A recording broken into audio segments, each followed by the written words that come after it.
કે સરકારની વેબસાઇટ પરના આંકડા મુજબ 165% વરસાદ માળિયા તાલુકામાં થયો છે. સરકારની જ ગાઈડલાઈન છે અતિવૃષ્ટિ કેને કહી શકાય તો 120% કરતા વધારે વરસાદ સિઝનનો પડે એ વિસ્તારને એ તાલુકાને અતિવૃષ્ટિમાં સમાવેશ કરી એને સહાય ચૂકવવી. નંબર 2 કે કમોસમી વરસાદ કોને ગણવો? એક અતિવૃષ્ટિ છે એમાં પણ સહાય મળે. નંબર 2 કે કમોસમી વરસાદ સપ્ટેમ્બર એટલે કે 15 સપ્ટેમ્બર પછી જો ઓક્ટોબર સુધીમાં 2 ઇંચ કરતા વધારે વરસાદ પડે તો આ વિસ્તારમાં તૈયાર થયેલો ખેડૂતોનો પાક જતો રહે આવું સરકાર અને કૃષિ વિભાગ સ્વીકારે છે. તો ઓક્ટોબર મહિનામાં અહીંયા માળિયા તાલુકામાં 4.5 ઇંચ વરસાદ પડ્યો. પાક જતો રહે કે ના જતો રહે? ખેડૂતોનો તૈયાર થયેલો પાક સાહેબ જતો રહ્યો. મારી પાસે એવા પણ આંકડા છે જ્યાં 80% વરસાદ માત્ર સિઝનનો પડ્યો છે ત્યાં સરકાર દ્વારા સહાય ચૂકવવામાં આવી. અહીંયા 165% વરસાદ એટલે કે 80ના ડબલ કરતા પણ વધારે અહીંયા 165% વરસાદ પડ્યો તો શા માટે માળિયાના ખેડૂતોને સહાય ચૂકવવામાં ન આવી? નંબર 2 કમોસમી વરસાદના મેન્યુઅલ પ્રમાણે પણ માળિયા તાલુકાનો કાયદેસર સમાવેશ થાય તો પણ સહાય ચૂકવવામાં ન આવી. એટલે અમારી લાગણી ને માંગણી સાહેબ એ છે કે ઓક્ટોબરનો વરસાદ ઓક્ટોબરની સહાય હજુ સરકારે જાહેર કરી નથી. સરકારે મીડિયા સામે આવીને કહ્યું છે કે ઓક્ટોબરમાં જે પાક નુકસાન છે એનો સર્વે કરાવી અને સહાય ચૂકવશું. તો આપને વિનંતી કરીએ છીએ અહીંના વિસ્તરણને બોલાવી લ્યો, જરૂર પડે જિલ્લા ખેતીવાડી અધિકારીને બોલાવો, જરૂર પડે તો કલેક્ટર ડીડીઓ સાથે મિટિંગમાં આ વાત મૂકો તમે. હવે અમારા ખેડૂતોને જ્યાં ખરેખર અહીંયા પાક નુકસાન છે સરકારની મેન્યુઅલ પ્રમાણે કમોસમી વરસાદ અને અતિવૃષ્ટિમાં સમાવેશ થાય છે તો આ ખેડૂતોને સહાય મળવા પાત્ર છે. આ ઠરાવ અહીંયાથી તમારે ઉપર મોકલવો જોઈએ. આ અમારી લાગણીની માંગણી. તો આપનું વચન સારી વાત છે સાહેબ, પણ અમે તમને આમાં બીજો કોઈ આક્ષેપ પ્રતિ આક્ષેપ નથી. અમે લખીને દઈએ સરકારમાં અમે 1127 રૂપિયા આપીએ છીએ. તમે પણ એ તમને સારું લાગે ત્યાં આપી દેજો. 1127 આજે અમારે દરેક ખેડૂતને પાછા દેવા તો ન જવાય છે, વેપારીઓને પાછા દેવા ન જવાય. અમે લખીને આપીએ આટલા આપીએ. જો સરકારના કામમાં કે તમારા નહીં સાહેબ અમારા સરકારમાં સાહેબ તમે કલેક્ટર સાહેબને આપજો. અગર તમને કોઈ આનાકાની કરે તો તમે અમને એક પત્ર વ્યવહાર કરીને પૈસા પરત લેવાનું કહેજો, અમે પાછા લઈ લઈશું. નહીં સાહેબ સાંભળો, હું તમને કહું અમારી સાથે જે અગાઉ સાહેબ આની પહેલા પણ એક મિનિટ સાહેબ એક મિનિટ સાંભળી લો સાહેબ પૈસા એક મિનિટ સાહેબ સાંભળી વાત કરીએ છીએ અમે આ સરકાર નહીં થઈ હોય ને કે ભાઈ તમારા પૈસા કે આવું આપવાનું. હા પણ સાહેબ અમે આપ્યા છે તમને કહું ને અમે વિસાવદરના પૈસા આપ્યા છે, વિસાવદરના પૈસા સ્વીકાર્યા છે એવું નથી. નહીં પણ પૈસા આપવાની તમને સ્વીકારવાની ના કોણ પાડે છે? અમે આને મીડિયા સામે આપીએ, ટેબલ હેઠેથી આપતા હોય તો એવું લાગે કે ટેબલ હેઠેથી સરકારશ્રીમાં જમા કરાવવા માંગીએ છીએ. બરાબર છે. એટલે તમે આ પ્રેમથી 1127 રૂપિયા છે, આ 1127 લઈ લો. અમે તમને કવરમાં કેમ તમે તૈયાર કરી કવર અમારી પાસે ખેડૂ માણા ભાઈ ક્યાંથી હોય સાહેબ? આ તો ભાઈ, કવર આમ કયો સ્ટાફ આપે ને આમ કવરમાં નાખ્યો. ભાઈ સ્ટાફમાં કોઈ હોય તો કવર આપો વળી. વાટકા અમે પાછા લેતા જઈએ, પૈસા દઈ દઈએ. અને આ કોથળા શેમાં આપશું સાહેબ? ત્યારબાદ લખી દઈએ ત્યારબાદ અમે લખી આપીએ કામ એમાં લખીએ કે અમે 1127 રૂપિયા 4 બારદાન આપ્યા છે. આ અમારી લાગણીની માંગણી. બીજી એક મહત્વની વાત છે કે આ કોથળો તમને જે અમારા હાથમાં દેખાય છે સાહેબ, આ કોથળો અહીંયા ગામમાંથી અમે આજે સરકાર લગભગ 10-12 દિવસથી અહીંયા જ્યારે આ ટેકાના ભાવે ખરીદી થાય છે એ તમામ સેન્ટરો પર સાહેબ બારદાન નથી. એટલા માટે ખેડૂતો ઘરે મગફળી રાખીને બેઠા છે, બારદાન મળતા નથી. જ્યાં સેન્ટર પર જાય છે તો એવું કહેવામાં આવે છે કે ઉપરથી અમને બારદાન આપવામાં આવ્યા નથી. એટલે કે બારદાનના અભાવે ખરીદી બંધ છે. તો આજે અમે બજારમાં ભીખ માંગીએ છીએ, સવારના ભીખ માંગી અને અમે બારદાન એકત્રિત કર્યા છે. ભાઈ જેની જેની પાસે છે એ મૂકો. 1 આ 2 3 4 આવ્યા છે. તો આ 4 બારદાન અમે આજે સાહેબ આવેદનો ખૂબ દીધા, આવેદન નથી આપવું. આ 4 બારદાન અમને જે ભીખમાં મળ્યા છે તો ટેકાના ભાવે જે આ ખરીદી થાય એના માટે થઈ અને આ તમે 4 બારદાન મોકલો. બરાબર છે? આ અમારી રજૂઆત છે. હવે આ પૈસા ભાઈ ગણી લ્યો ને, ગોટાળો ન થાય.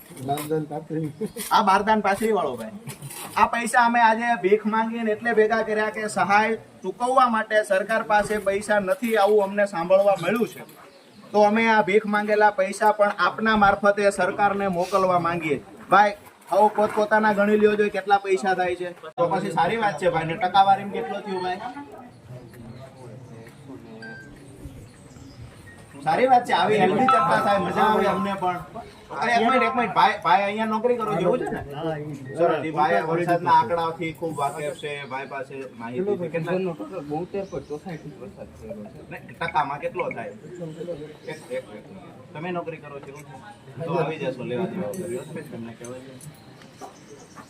એક મિનિટ સાહેબ, ખાલી ભાઈને ખબર છે તો અમને અહીંના આંકડાઓની ખબર પડે ને. અમે દૂરથી આવીએ, ખેડૂત છીએ, પૂરા ભણેલા હોય ન હોય તો આ માહિતી. કઈ પોસ્ટ ઉપર નોકરી કરો મારું એવું કહેવાનું સાહેબ? એક સેકન્ડ સાહેબ. અચ્છા, કોન્ટ્રાક્ટ બેઝ પર છે. ઓકે ભાઈ, તમે મારું કેમ કહેવાનું છે એક મિનિટ. ઉજળા આપી ગયેલી સરકારે ઉજળા જ આપી.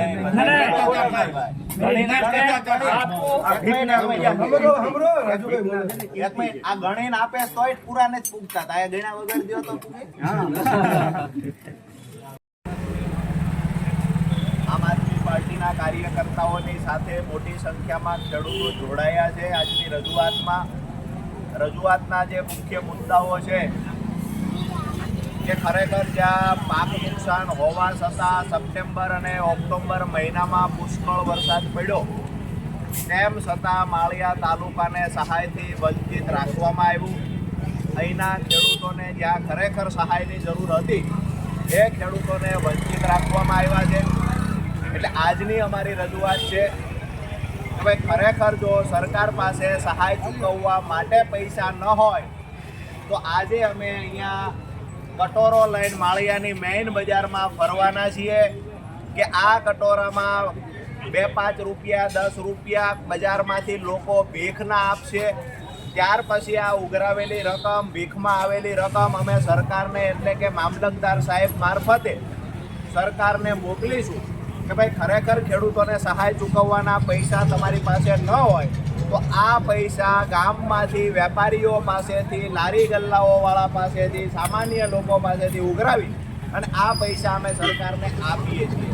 બીજી અમારી જે રજૂઆત છે, માંગણી છે કે આજે માળિયા તાલુકામાં છેલ્લા 10-12 દિવસથી ખેડૂતોને આ ટેકાના ભાવે જે મગફળી ખરીદવાની હતી એ બારદાન ન મળવાથી, બારદાન નથી એવા બહાના હેઠળ મગફળી ખરીદી કેન્દ્રો પર બ્રેક લગાવવામાં આવી છે. આજે ખેડૂતોને મગફળી આપવી છે પણ બારદાન સરકાર પાસે એટલે કે ખરીદી કરનાર સેન્ટર પાસે નથી. તો ખરીદી કરનાર સેન્ટરને અમે બારદાન અહીંયાથી આજે સવારથી અમારું કામ હતું બારદાન ઉઘરાવવા. તો અમે માળિયાના આજુબાજુના ગામડાના ખેડૂતોને કહ્યું છે કે આજની રેલીમાં જ્યાં રજૂઆત કરવા જઈએ ત્યાં બારદાન સાથે લઈને આવો. એટલે ખેડૂતો બારદાન પણ સાથે લઈને આવ્યા છે. આ બારદાન પણ અમે મામલતદાર શ્રી મારફતે અહીંયા જે ખરીદી થઈ રહેલા જે સેન્ટરો છે એ સેન્ટરોમાં બારદાન મોકલવાની અમારી જે રજૂઆત છે તો આ મુખ્ય 2 મુદ્દાને લઈ અને આજે ખેડૂતો અહીંયા બજારમાં ભીખ માંગશે અને બારદાન ઉઘરાવશે. આ તમામ વસ્તુઓ ઉઘરાવેલો સામાન અમે મામલતદાર સાહેબને આપવા માટે જઈએ. શું તમે આવેદનપત્ર આપ્યું? માળિયા તાલુકામાં 165% કરતાં વધારે સિઝનનો વરસાદ પડ્યો છે. ઓક્ટોબર મહિનામાં પણ 4.5 ઇંચ કરતાં વધારે વરસાદ પડ્યો છે. તો ખરેખર અતિવૃષ્ટિના મેન્યુઅલ પ્રમાણે 165% કરતાં વધારે વરસાદ પડ્યો છે. એટલે અતિવૃષ્ટિના મેન્યુઅલ પ્રમાણે પણ માળિયા તાલુકાને સહાય મળવી જોઈએ. નંબર 2, કમોસમી વરસાદના મેન્યુઅલ પ્રમાણે પણ સહાય મળવી જોઈએ માળિયા તાલુકાના ખેડૂતોને. પરંતુ આજ દિવસ સુધી સરકાર દ્વારા કોઈ સહાયની જાહેરાત કરવામાં આવી નથી. ત્યારે આજે રચનાત્મક કાર્યક્રમ કરી અને માળિયાની મેઇન બજારમાં ખેડૂતો દ્વારા કટોરા લઈ અને ભીખ માંગવામાં આવી છે કે સરકાર પાસે ખરેખર જો ખેડૂતોને સહાય ચૂકવવા પૈસા ન હોય તો ખેડૂતોએ વેપારીઓ પાસેથી ભીખ માંગી છે, જેમાં 1157 રૂપિયા ભીખ પેટે આવ્યા છે. આજે મામલતદાર સાહેબ મારફતે ખેડૂતો સરકારને મોકલે છે. બીજી વાત કે ટેકાના ભાવે જે મગફળીની ખરીદીના સેન્ટરો જે ચાલુ છે એમાં છેલ્લા 14 દિવસથી માળિયાની અંદર કોથળા નથી એટલે કે બારદાન નથી એવા બહાના હેઠળ 14 દિવસથી ખરીદી બંધ પડેલી છે. ત્યારે આજે ખેડૂતોએ આમ આદમી પાર્ટીના કાર્યકર્તાઓએ માળિયાની બજારમાં કોથળાઓ માટે પણ ભીખ માંગી છે, જેમાં 4 કોથળા 4 બારદાન આવ્યા છે. વધારાના બારદાનો પણ જે અમારી પાસે આવશે, આ તમામ બારદાનો તાત્કાલિક ધોરણે ખરીદી થાય એટલા માટે આ બારદાનો પણ અમે મામલતદાર સાહેબને આપ્યા છે. આવનાર 2 દિવસનું અલ્ટિમેટમ આપ્યું છે. જો ખરીદી 2 દિવસમાં ચાલુ નહીં થાય તો આમ આદમી પાર્ટી આક્રમક કાર્યક્રમ ખેડૂતોને સાથે રાખીને કરશે.